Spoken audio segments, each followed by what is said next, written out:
విజయవాడలో డయేరియా కేసులపై ప్రభుత్వం సీరియస్ గా తీసుకుంది. కేసులు ప్రబలిన ప్రాంతాల్లో మంత్రి నారాయణ పర్యటిస్తున్నారు. అందులో భాగంగా కొత్త రాజరాజేశ్వరిపేటకు ఆయన చేరుకోవడం జరిగింది. అక్కడ ఉన్నటువంటి బాధితులను పరామర్శించారు. అనంతరం ఆయన మాట్లాడుతున్నారు. లైవ్ లో చూద్దాం.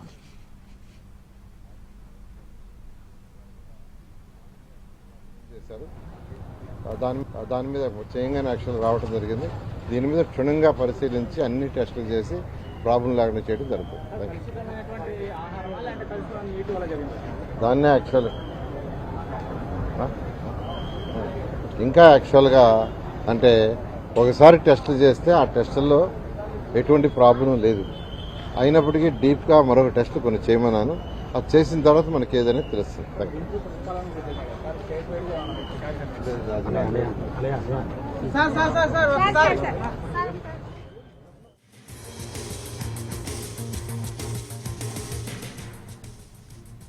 విజయవాడలో డయేరియా కేసులకు సంబంధించి ప్రభుత్వం చాలా సీరియస్ గా ముందుకు వెళ్తోంది. కేసులు ప్రబలినటువంటి ప్రాంతాల్లో ఇప్పటివరకు మంత్రి నారాయణ పర్యటించారు.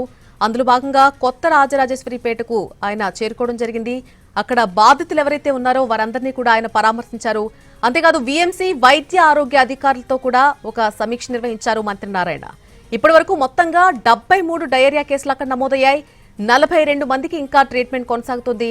ఒక్కరు మాత్రం హాస్పిటల్ నుంచి డిశ్చార్జ్ అయ్యారు.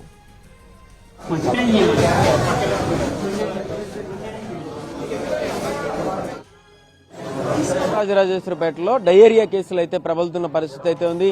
ఎక్కువగా సాయంత్రం 18 కేసులతో మొదలయ్యి 23 కేసులు, ఆ తర్వాత నెమ్మదిగా పెరుగుతూ కూడా ఈ రోజు ఉదయానికి దాదాపు 63 కేసుల వరకు వచ్చి అందులో 20 కేసులు డిశ్చార్జ్ చేశామని అయితే అధికారులు చెప్తున్నారు. ఇంకా చెప్పకుండా అంటే ఇళ్లలోనే ఉండి వాటి గురించి తమ వద్ద ఉన్నటువంటి మందులతో గడిపేస్తున్న వాళ్ళు ఎంతమంది అనేది కూడా తేలాల్సిన పరిస్థితి అయితే ఉంది. అయితే కొత్త రాజరాజేశ్వరిపేటలో ఉన్న ఒక ఇంటి వద్దకు అయితే మనం వచ్చాం. చూడొచ్చు, మనం చూస్తున్న నీళ్లలో కూడా ఇంకా ఎల్లో కలర్ గా కనిపిస్తున్నటువంటి పరిస్థితి అయితే ఉంది. అమ్మ చెప్పండి, ఎలా ఈ నీళ్లు తాగలుగుతున్నారా? వాసన వస్తున్నాయండి నీళ్లు. అవి తాగటానికి కూడా పిల్లలకి రోగాలు, అదిగో మోషన్స్, వాంతులు. పిల్లలకి 3 రోజులు వరుసన హాస్పిటల్కి తిరిగాం. ఇంట్లో 2-3కి అట్లాగే అవుతున్నాయి. ఆ నీళ్ల వల్ల చాలా ప్రాబ్లం అవుతుందండి. మాకు మంచి వాటర్ అనేది రావట్లా. అంటే నీళ్ళేనా, ఇంకేమైనా పరిస్థితులు ఏమైనా ఇక్కడ ఇబ్బందులు ఉన్నాయి? ఎక్కువ శాతం అంటే ఇప్పుడు చెత్త వల్ల రావచ్చు. చెత్త కూడా సరిగా తీయటానికే గానీ, లేకపోతే కాలువలు తీయటమే గానీ అవి చేసేవాళ్ళు కూడా సరిగా చేయట్లేదు. వాటర్ వల్ల ఒకటి. ఇక ప్రతిదానికి కూడా మనకు వచ్చేది ఏంటంటే రోగాలు గాని ఇవన్నీ రావడానికి గల కారణం ఏంటంటే ఇదంతా కూడా సరిగా లేకపోవటం వల్ల. అమ్మా చెప్పండి, ఎలాంటి పరిస్థితి ఉంది? అంటే ఖచ్చితంగా చూస్తే కనుక ఇలా చెత్త తీయట్లా, ఎటు పిలిస్తే అటు వెళ్ళిపోతారు. ఏముంది, మేము దోమలు కుట్టి పిల్లలు చూస్తే నానా అవస్థ పడుతున్నాయి, దోమలు కుడుతున్నాయి, నానా అవస్థలు పడుతున్నాం అని చెప్పేసి అయితే చెప్తున్నారు. అయితే కనుక ఇక్కడ ఇంకా పక్కింట్లో కూడా ఒక ఆవిడ, పెద్ద ఆవిడ ఉన్నారు.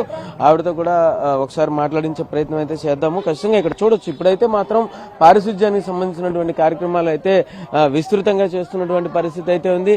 అయితే అమ్మ చెప్పండి, ఎలా ఉంది పరిస్థితులు ఇక్కడ? ఎలాంటి పరిస్థితులు ఉన్నాయి? నీళ్ళు బాగట్లేదమ్మా, నీళ్లు బాగట్లే, కాలువలు కూడా తీయట్లేదు శుభ్రంగా. అసలు చాలా బాగా ఇబ్బందిగా ఉంటుంది మాకు. దోమలు ఏంటి, ఇక తినేది అంతా వంట పట్టట్లే.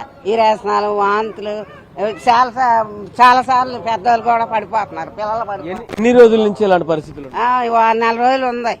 4 రోజులు అయినా వరదలు వచ్చిన కాడి నుంచి ఇలాగే ఉంటుంది. మనుషులకు బాగోట్లే, ఎవరికి మనుషులకు బాగోట్లేదు. ఈ పరిచయాలు కూడా ఏం